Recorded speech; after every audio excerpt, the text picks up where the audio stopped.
chance would you give to a young man trying to court someone that's strong and marches to her own goal, like you found Tabitha? What advice would you give to a young couple trying to make it? Patience. You got to be patient, and you got to know who you are. And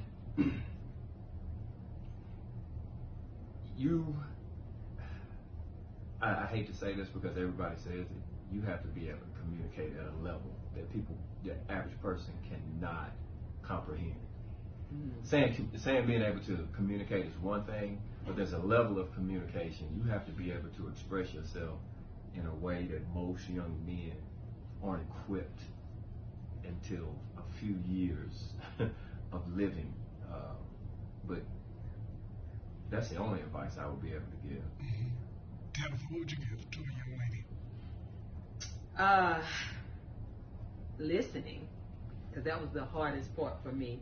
I always wanted to fix everything, and I wasn't listening because some things didn't need to be fixed, that he just needed to be heard. And it took a long time because I'm a talker, and he get quiet. I'm like, why you ain't talking? What's wrong with you? What is it? What's wrong? I think they know you were talking.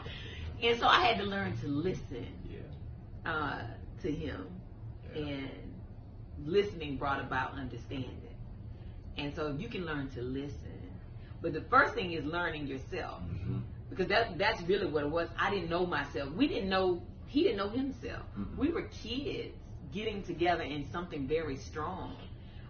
So we had to grow up together.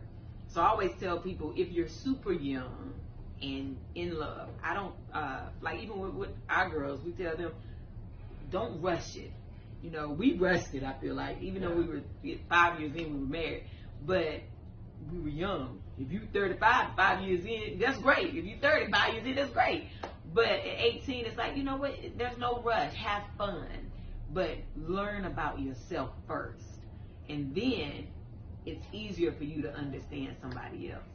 But listening is key, I think.